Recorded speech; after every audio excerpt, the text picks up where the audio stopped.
दोस्तों नमस्कार। आज का जो हमारा टॉपिक है ये रिकरिंग डेसिमल का टॉपिक है। रिकरिंग डेसिमल को फ्रैक्शन में बदलना हमने सीखा था। आज एक बार फिर इसको सीखेंगे और फिर हम देखेंगे कि रिकरिंग डेसिमल में यदि प्रश्न हमें जोड़ और घटाने से संबंधित आ गया तो उसको हम कैसे सॉल्व करेंगे। तो रिकरिंग डेसिमल होता क्या है, एक बार फिर से समझते हैं कि डेसिमल कितने टाइप के होते हैं। तो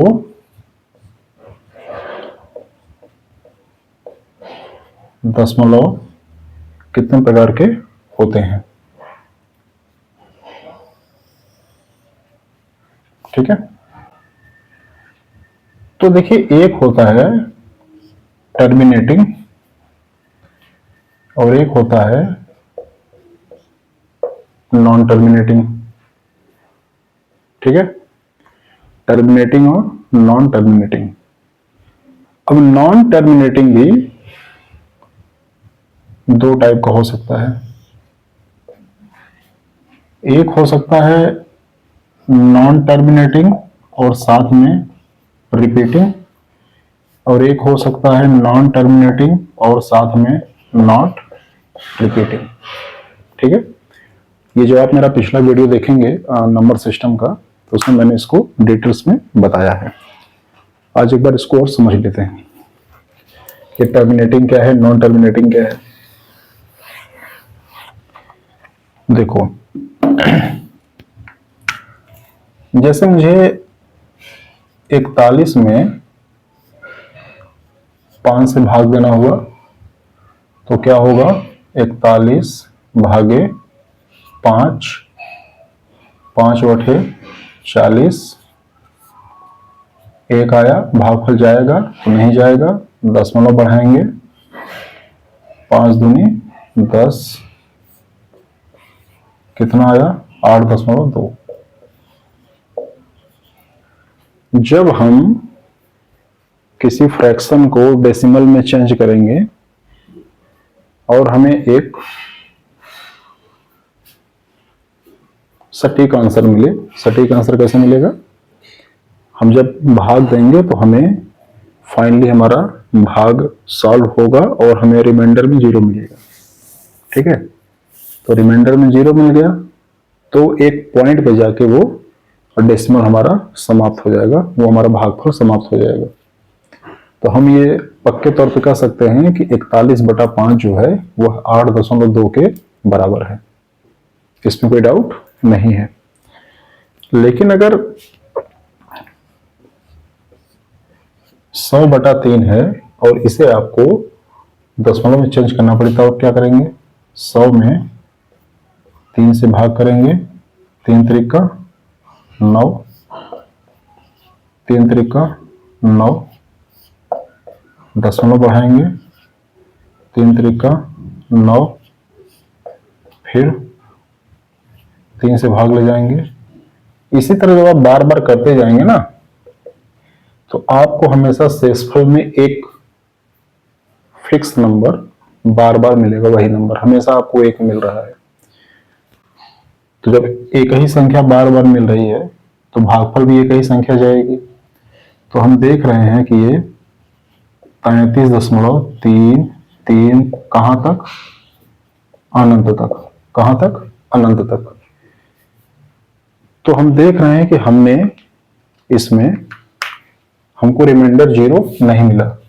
तो जब 0 नहीं मिला तो ये नॉन टर्मिनेटिंग हुआ, और एक ही नंबर बार बार आ रहा है भागफल में, तो ये नॉन टर्मिनेटिंग है और रिपीटिंग है, ठीक है।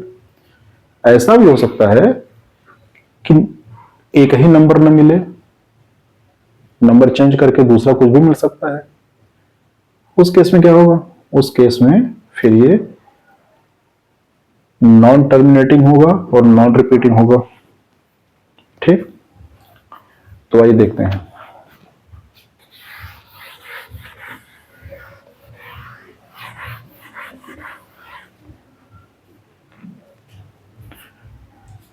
जो नॉन टर्मिनेटिंग और रिपीटिंग होता है इसे हम कहते हैं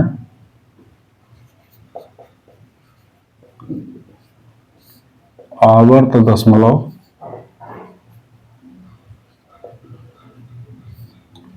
ये क्या होती है?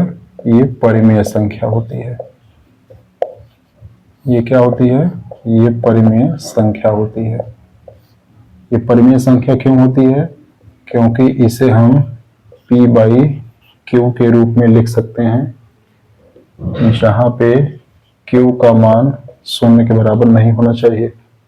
ठीक है, इसका मतलब यदि हमारे पास एक संख्या है x और x की वैल्यू दी गई है 0.777777 अनंत तक, तो यह एक परिमेय संख्या है। परिमेय संख्या है कैसे? क्योंकि हम इसे भिन्न के रूप में लिख सकते हैं। तो आइए इसको हम भिन्न के रूप में चेंज करके देखते हैं बेसिक से। एक बार बेसिक से चेंज करके देखेंगे, एक बार हमारा जो तरीका है, जो ट्रिक है, उससे हम करके देखते हैं। लेकिन पहले बेसिक समझते हैं कि आखिर वो जो जिसे हम ट्रिक कह रहे हैं वो आया कहां से है। बेसिक लिखते हैं। मान लो कि इक्वेशन है, इक्वेशन का नाम है 1। अब इस इक्वेशन में तुम 10 से गुणा कर दो, तो 10 से गुणा करोगे तो ये हो जाएगा 10x बराबर, इसमें 10 से गुणा करोगे तो दशमलव यहां आ जाएगा, तो ये हो जाएगा 7.777777 कहां तक? अनंत तक। और ये हो जाएगा दूसरा इक्वेशन। अब दूसरे में से पहला घटा दो, दूसरे में से पहला घटा दोगे तो देखो ये क्या हो जाएगा?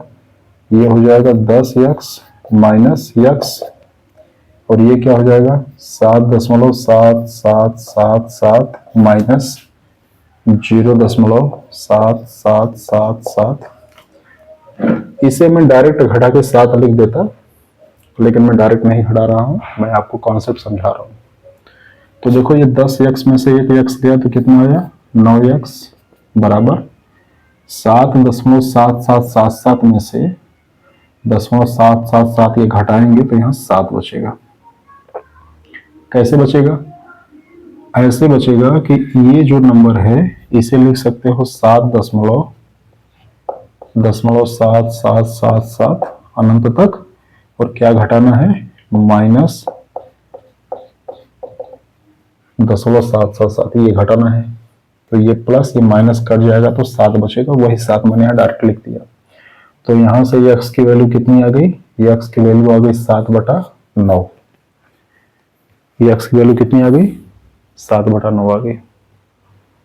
तो इसका मतलब ये है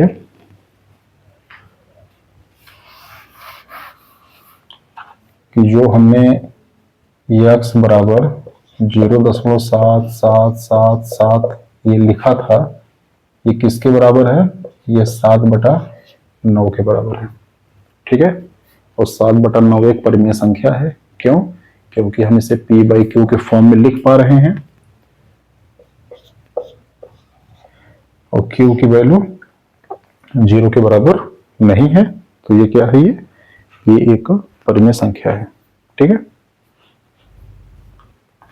आइए देखते हैं दूसरा क्या तरीका है। थोड़ा दूसरा सवाल लगाते हैं।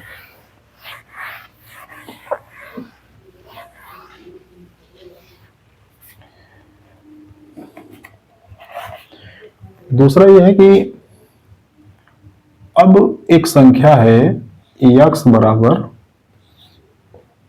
0.31313131।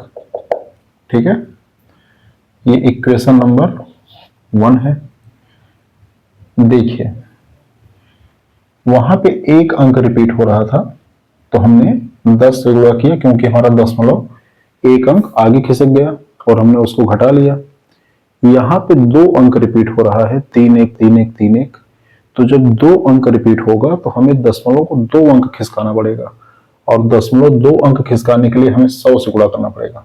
मतलब वहां हमने 10 से गुणा किया तो दशमलव एक अंक खिसका, यहाँ पे 100 से गुणा करेंगे तो दशमलव 2 अंक खिसकेगा। तो 100 से गुणा किया तो ये देखो हो गया 100x और ये कितना हो गया 31.3131 कहाँ तक अनंत तक। ये हो गया इक्वेशन नंबर 2। जब घटाएंगे, घटा दो इसको, तो ये हो जाएगा 100x में से 1x गया तो ये 99x बराबर 31.313131 में से 0.313131 ये घटाएंगे तो यहाँ बचेगा 31। तो यहाँ से आ गया x बराबर 31/99। ठीक है, तो ये x क्या था, ये x था 0.313131 इस तरह से। इसकी वैल्यू कितनी है, इसकी वैल्यू है 31/99 और यह एक परिमेय संख्या है। क्यों, क्योंकि हम इसे p/q के फॉर्म में लिख पा रहे हैं जहां पे q नॉट इक्वल टू 0। ठीक है, क्लियर।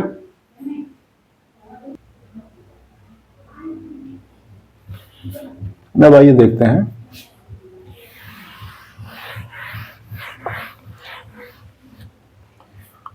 ट्रिक क्या, देख लीजिए। हमने अगर पहला क्वेश्चन हमारा था x बराबर 0.777777, इसे हम लिख सकते हैं 0.7। कितना अंक रिपीट हो रहा है, एक ही अंक रिपीट हो रहा है, 7 जो है वही बार बार आ रहा है, तो हमने 7 के ऊपर क्या लगा दिया, बार लगा दिया। कितना लगा दिया, बार लगा दिया। अब हम इसे बदलना है भिन्न में। किस में बदलना है, भिन्न में बदलना है। तो कैसे बदलेंगे, जो भी संख्या दी गई हो हम भूल जाएंगे कि दशमलव लगा है कि नहीं लगा है, क्या है क्या नहीं है। ऊपर कौन सी संख्या है, 7 है, तो हम 7 लिखेंगे बटे। अब दशमलव के बाद कितने अंक पे बार लगा हुआ है, तो हम कहेंगे दशमलव के बाद 1 अंक पे बार लगा है। 1 अंक पे बार है मतलब 1 9 लिखेंगे, बस हो गया, खत्म। यही था हमारा 0.777 को भिन्न में चेंज करने का तरीका। ठीक, दूसरा क्वेश्चन हमारा क्या था, दूसरा क्वेश्चन था x बराबर 31.3131 अनंत तक। इसे क्या लिख सकते हैं, 0.31।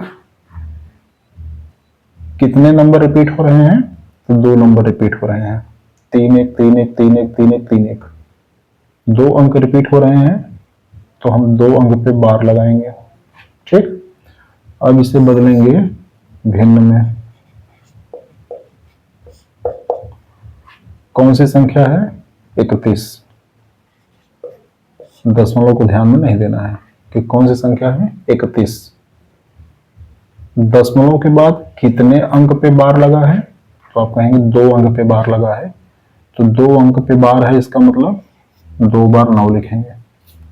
ठीक है, इसी तरीके से अगर एक क्वेश्चन देखो, x बराबर 0.123123123 इस तरह से, तो इसे क्या लिख सकते हो, 0.123 बार।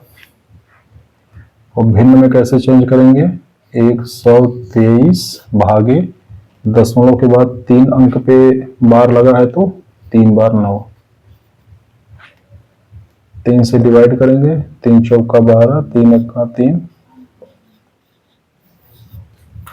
41 में 333 से भाग दीजिए, आपको 0.123 123 123 123 एंड सो ऑन ऐसे मिलता जाएगा। ठीक है,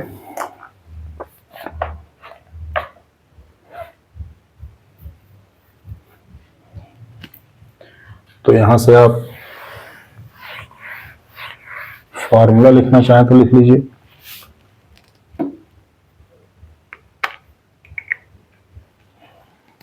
फॉर्मूला है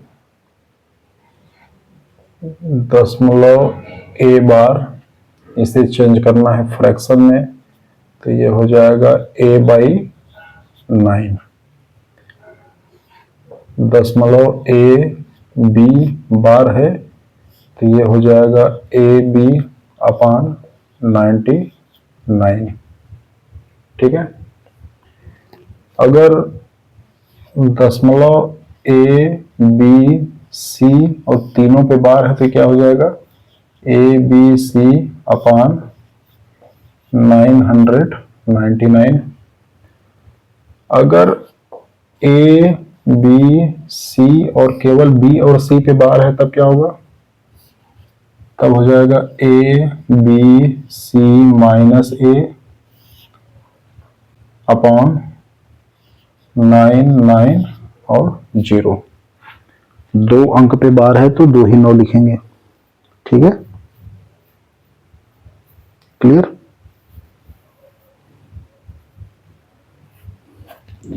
ये भी हो सकता है कि दशमलव ए बी सी और केवल सी पर बार होता तब ये हो जाएगा A B C minus A B upon, एक बार है तो एक बार 9 और दशमलव के बाद दो अंकों पे बार नहीं है तो 2 सुनना। ठीक है, इस तरह से। और हो सकता है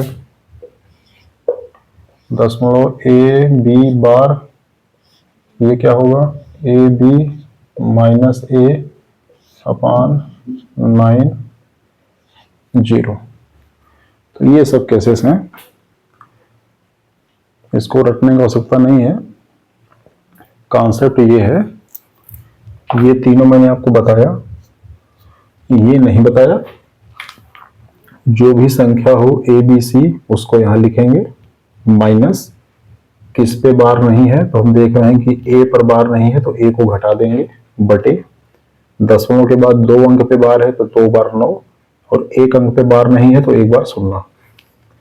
इसी तरह यहाँ पे ए बी सी बार है तो A B C minus, A B पर बार नहीं है तो ए बी घटाएंगे, बटे एक अंक पे बार है तो एक बार 9 और दो अंक पे बार नहीं है तो 2 बार 0। ठीक है, इस तरह से।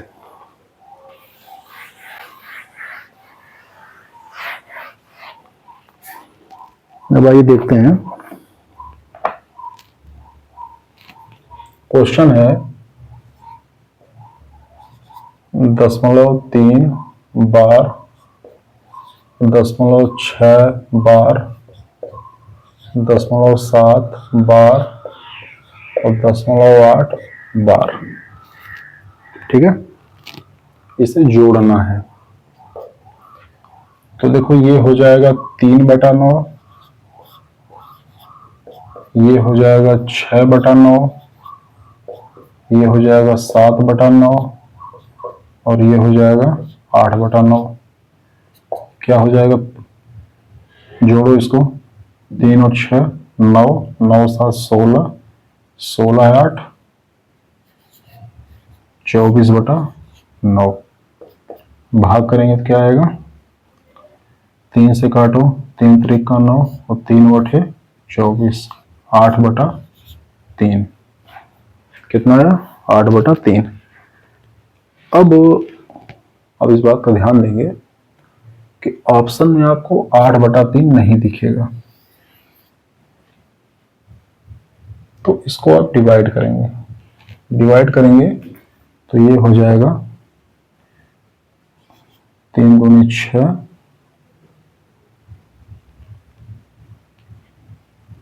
3 6 18, 3 6 18, 3 6 18, ऐसा आप भाग करते जाएंगे तो 6 रिपीट होगा तो ये हो जाएगा ये 2.6 बार और ये आपको ऑप्शन में दिखेगा।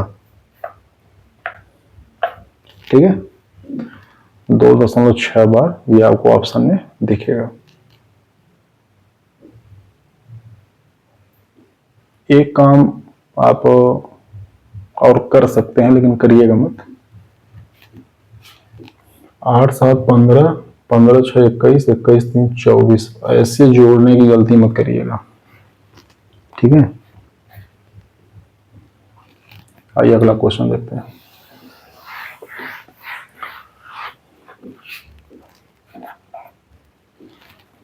5 दशमलव, मैंने कहा जोड़ने की गलती मत करिएगा। क्यों नहीं करना है? क्योंकि अगर हासिल वाला मामला नहीं है तब तो काम चल भी जाएगा, लेकिन अगर हासिल वाला मामला आ गया तो फिर समस्या हो जाएगी, सॉल्यूशन आपका सही नहीं होगा। तो 5.76 ऊपर बार लगा हुआ है, वो रिकरिंग है, इसमें से घटाना है 2.3 बार, ये घटाना है। ठीक है, एक तरीका तो ये है कि हम इसको फ्रैक्शन में चेंज कर लें, तो ये हो जाएगा 576, पूरी संख्या लिखेंगे, माइनस किसी संख्या पे बार नहीं है तो 5 के ऊपर बार नहीं है तो 5 घटाना पड़ेगा, अपॉन दशमलव के बाद कितने संख्या पे बार है तो 2 संख्या पे 2 बार 9 लिखेंगे, माइनस ये हो गया 23, माइनस किस पे बार नहीं है 2 पर, और दशमलव बाद कितने अंक पे बार है तो 1 अंक पे, तो ये हो गया 571/99, माइनस ये हो गया 21/9। ठीक है, यहाँ 99 है, यहाँ पे 9 है, तो यहाँ भी 99 कर दो। 99 करने के लिए 11 से गुणा, ठीक है, 11 से गुणा होगा तो क्या हो जाएगा, ये हो जाएगा 571/99, और ये हो जाएगा 231/99, घटाने पे आपको मिलेगा 340/99, और 340/99 क्या होता है, ये होता है 3.43 और 4 3 पर बार। देखो ये कैसे पता चलता है, हमें ये पता हो गया कि अगर यहाँ पे 99 है तो 2 अंक रिपीट करेगा, तो दशमलव के बाद 2 अंक होगा, दोनों रिपीटिंग होगा, लेकिन यहाँ पे 0 आ रहा है, तो 0 कैसे आया होगा, 343 में से 3 घटाने पे 0 आया होगा, तभी 40 आया होगा। इसका मतलब कि 340 में ये 3 जोड़ना पड़ेगा। क्या करना पड़ेगा, 340 में 3 जोड़ेंगे तब आपको 343 मिलेगा। तो जब 343 मिला तो हमारा काम हो गया। क्यों? क्योंकि जब इसको आप फिर फ्रैक्शन में चेंज करोगे तो क्या करोगे, इस 343 से 3 घटाओगे ना, तो फिर ये आपको 340 देगा, वही 340 ये है। ठीक है, तो ये आपका आंसर है 3.43 बार।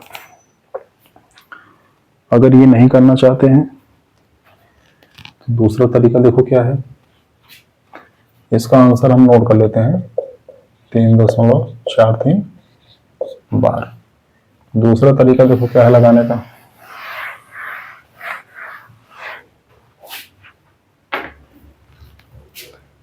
इसे लिख सकते हैं 5 + 0.76 बार, -2 + 0.3 बार, ये हो गया 5 + 0.76 बार, -2 -0.3 बार। तो 5 में से 2 गया 3, प्लस इसे फ्रैक्शन में चेंज करना है तो 76/99, माइनस ये क्या हो जाएगा 3/9। 9 करेंगे तो क्या होगा, यहाँ 9 है, यहाँ 99 है, इसको भी 99 करो, 11 से मल्टीप्लाई, तो ये हो जाएगा 3 + 76/99 माइनस 11 3 33/99, ये हो गया 3 + 76 - 33 43 43/99। 99। तो ये हो जाएगा 3 प्लस ये 43/99 मतलब 43 के ऊपर 12 है।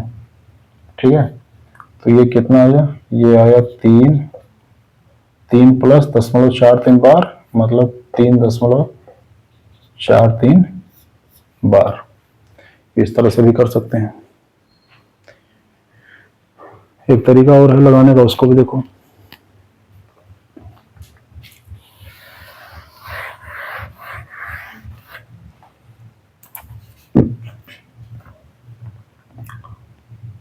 पांच में से 2 गया 3, इसको रख लेते हैं। क्या करना है, 0.76 बार में से 0.3 बार घटाना है। तो ये हो गया 0.767676 एंड सो ऑन। क्या घटाना है, 0.3333333 ये घटाना है। तो घटाएंगे तो क्या मिलेगा, 6 में से 3 गया 3, 7 में से 3 गया 4, 6 से 3 गया 3, 4 से 3 गया 7 से 3 गया 4, ये आया। और यह है कितना, ये होता है 0.43 बार के बराबर। तो 3 पहले से था, इसमें 0.43 बार और जोड़ दिया, तो ये आ गया 3.43 बार। तो इस तरह से भी आप इस क्वेश्चन को लगा सकते हैं।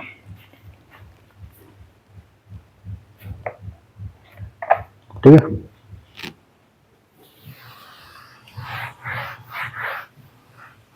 एक प्रश्न देखो।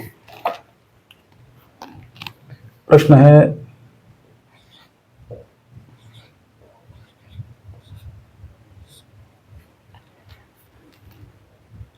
0.037, तीनों पे बार है, 0.037 का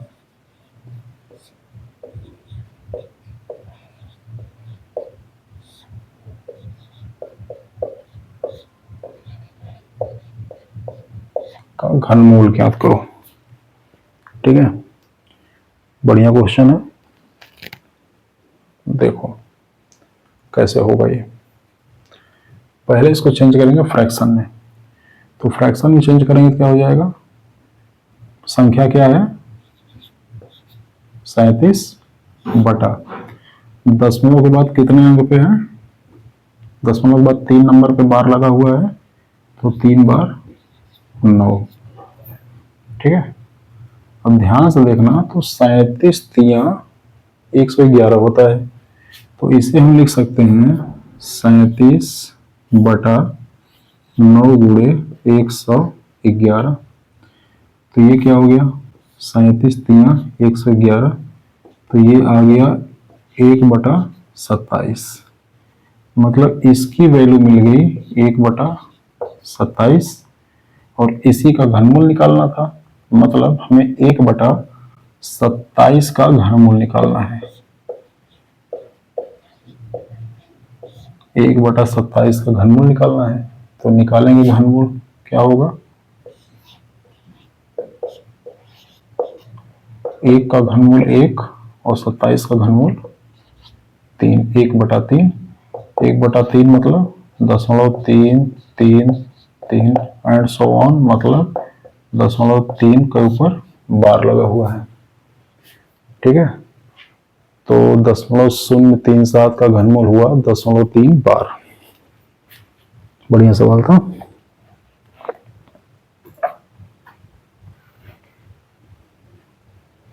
क्लियर।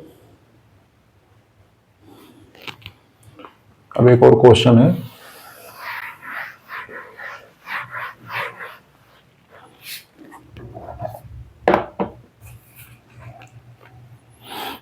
क्वेश्चन है 0.a b और b के ऊपर बार लगा हुआ है प्लस 0.b a के ऊपर बार लगा हुआ है और इसकी वैल्यू कितनी है 7/3। 9 की वैल्यू है। कह रहा है कि बताइए ए और बी के